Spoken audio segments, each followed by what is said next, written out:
I'm 75 years old, and I need to tell you something that's going to be hard to hear. Everything you think you know about being a good husband is probably wrong. And the worst part, nobody's telling you the truth. Not your father, not your friends, not society. They're all feeding you the same lie I believed for 40 years. You see, I thought I had it all figured out. I had the career, the house, the marriage that lasted 4 decades. But 5 years ago, something happened that shattered everything I thought I knew. My wife Linda left me. After 40 years. And here's the part that destroys me every single day. She was absolutely right to leave. And what I've discovered in the 5 years since then has completely changed how I see marriage, love, and what it actually means to be a partner. But before I tell you what happened, I need you to understand something. The reason I'm making this video isn't to get sympathy or to make myself feel better. I'm making this because I'm running out of time, and there are things you need to hear before it's too late. Not for me, for your marriage. Because I guarantee you're making at least some of the same mistakes I made, and your spouse won't wait 40 years like mine did 5 years ago. I was 70 years old, still working full time. I came home one evening and knew immediately something was wrong. Her side of the closet was empty, bags gone. The house felt hollow. On the kitchen table, a letter. Robert, I can't do this anymore. I've been alone in this marriage for 40 years. You're a good man, but you were never my husband. Not really. I'm 70 years old. I don't have time to wait for you to finally see me. I don't hate you. I just can't keep hoping you'll become the husband I need. I deserve to feel alive before I die. Shock, confusion, anger. What did I do? I gave her everything. She'd moved to an apartment across town. Wouldn't answer my calls for weeks. After 40 years, she was just done. 15 years before she left, Linda asked me to go to couples therapy. She was 55, said she was feeling disconnected, wanted to work on our marriage. Therapy, we don't have problems. That's for people who fight. We never fight because we never really talk, she said. If you have something to say, say it. We don't need a therapist. She dropped it, never brought it up again. After she left, I was cleaning the house and found a stack of couples therapy brochures hidden in a drawer, all dated over a 15-year span. She'd saved every single one, hoping someday I'd change my mind. I never did. She asked for help connecting. I dismissed it as unnecessary, told myself we were fine, she was being dramatic. Reality, she was drowning, and I refused to throw her a lifeline. When your spouse asks for therapy, they're telling you the marriage is in trouble. Our 30th anniversary, Linda was 60. She dreamed of Paris her whole life. Finally asked, "Can we go for our anniversary?" I agreed. We planned the trip. 2 weeks before, a big project came up at work. I need to cancel. This project is important. We can go next year. Her face, disappointment, resignation, something breaking inside her. Okay. Quiet. Final. We never rescheduled. Linda never asked again. 10 years later, she left without ever seeing Paris. After the divorce, I learned she'd told her sister. That's when I knew. Work would always matter more than me. I'd always come second. The project? I can't even remember what it was, but I remember Linda's face when I canceled.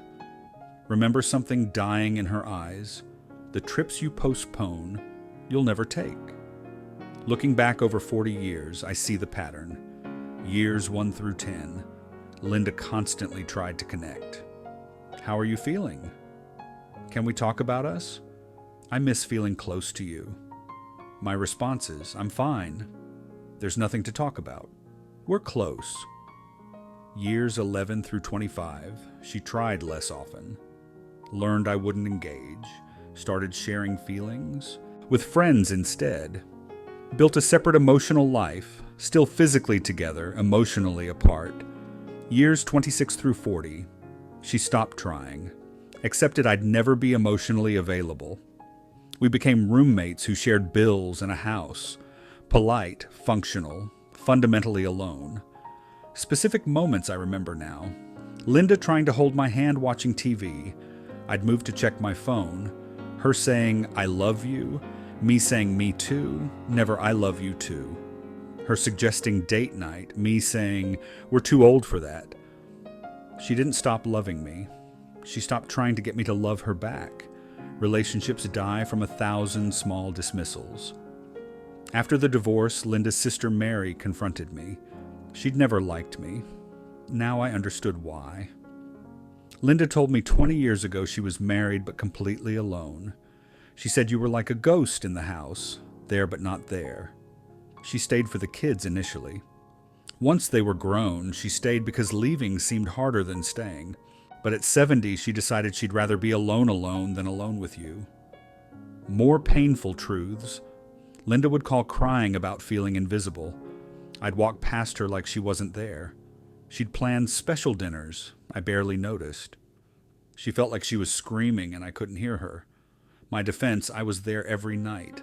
I provided everything. Mary's response, "You were there physically. That's not the same thing. Your spouse talks to other people about what you won't hear." Cleaning out the house after Linda moved, I found her journals. 35 years of them hidden in the back of her closet. I read them. The entries destroyed me.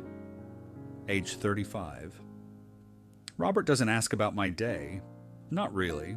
He asks but doesn't wait for the answer. I try to tell him about my feelings. He looks uncomfortable and changes the subject. Age 45. We haven't had a real conversation in months, maybe years. He's here, but he's not here. I miss being touched, not sexually, just tenderness, a hand on my back, a genuine hug. Age 55. I asked him to go to therapy. He said we don't have problems. But I'm so lonely. I'm starving for emotional intimacy while sleeping next to him every night. Age 65. I've stopped expecting anything. It's easier this way. We're roommates. That's all we've been for years. Age 68. I'm 68.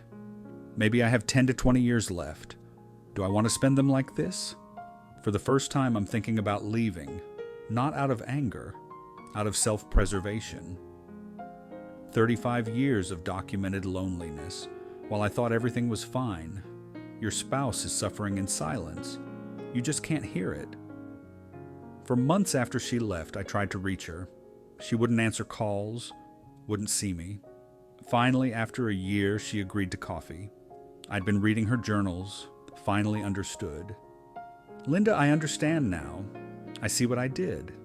I'm so sorry. Please, I can change. I believe you understand. I even believe you're sorry. Then come back. Give me another chance. Robert, I waited 40 years for you to change. I begged you to go to therapy. I tried to tell you I was lonely. I asked for connection. You dismissed every single attempt. I don't have any more years to wait. But I love you." She smiled sadly. "I know you do. You just never knew how to show it. And Robert, I can't teach you anymore. I'm 75 years old. I'm tired. I spent 40 years trying to reach you. I need to spend whatever time I have left just living." So that's it? 40 years and it's just over? It's been over for a long time. I'm just finally admitting it. She left the coffee shop. I sat there realizing she wasn't coming back. By the time you're ready to change, they may be done waiting. 5 years later, Linda is 75, living alone in a small apartment. Not with anyone new, just alive in ways she never was with me. She travels, went to Paris finally, alone, said it was wonderful. She has close friendships, book club, art classes, volunteers. Sees our adult children regularly. They supported her leaving. I'm 75. Live alone in the house we shared for 40 years. Our adult children visit, but the relationship is strained. They remember how I treated their mother. My daughter told me, "I don't want a marriage like you and Mom had. You taught me what not to accept." At family events, I see Linda sometimes. She's cordial but distant, treats me like an old acquaintance. I watch her laugh with people. Realization, I never heard her laugh like that in our marriage. She's lighter, freer, more alive without me. What destroys me isn't that she left. It's that she's better off without me. She didn't need me. She just wanted me to be present. I couldn't do it. Your spouse will thrive without you if you won't be present with them. I'm 75, looking back on 40 wasted years. Your spouse is trying to reach you right now. They're asking for connection in ways you're not hearing. They won't wait forever. One day they'll stop trying and you'll think everything's fine. But they'll just be planning their exit. Ask yourself honestly, when's the last time you had a real conversation with your spouse? Not about logistics, about dreams, fears, feelings. When did you last touch them with tenderness? Not routine, not sexual, just tender human contact. When did you last say yes to something they wanted even though it didn't interest you? If your spouse asked for therapy, would you go? If they left tomorrow, would you be shocked? If I could go back to my 35-year-old self, I'd say, stop dismissing requests for therapy. Stop canceling plans for work. Stop treating marriage like it maintains itself. Stop avoiding emotional conversations. Stop thinking I'm fine means we're fine. Stop believing providing equals being a good partner. Start going to therapy when asked, the first time, not after years. Start taking the trips she wants. Start putting down your phone when she's talking. Start asking about her inner life and listening. Start showing affection even when uncomfortable. Start being vulnerable even when it feels weak. Start understanding emotional intimacy isn't optional. Start now, not next year, not when things settle down, not when you feel more comfortable. Now, because your spouse is keeping track of every dismissal, of every not now, of every time you chose comfort over connection. And one day the math will add up to I'm done. I keep our wedding photo from 1965. Linda in her dress, looking at me with hope, love, trust. I look proud but guarded. That guardedness never left. She spent 40 years hoping I'd open up. I never did. By the time I was ready, she was gone. Marriage isn't about staying together. It's about being connected while you're together. Longevity without intimacy is just two people serving a life sentence. Your spouse won't wait 40 years like Linda did. Most won't wait 20. Some won't wait 5. They'll just leave, and they'll be right to. You have a choice. Keep doing what you're doing, dismissing requests for connection, avoiding vulnerability, treating marriage like a roommate situation, telling yourself everything's fine, or wake up. Realize your spouse is trying to reach you. Understand their attempts at connection won't last forever. Change now while they're still trying. I'm 75, alone, full of regret. Linda is 75, alone, full of peace. That's the difference. I destroyed something precious through neglect. She left something dead to find life. Don't be me. She was right to leave. I would have kept taking her for granted forever. She deserved better than I gave her, and she finally chose herself. I don't blame her, I blame myself. If this scares you, good, it should. If you recognize yourself, change today. If your spouse is asking for therapy, go. Share this with someone who needs to hear it. Comment with one thing you're going to do differently in your marriage. Don't waste 40 years like I did. Don't lose the person you love because you refuse to be present. Your spouse won't wait forever. Mine didn't. And she was right not to.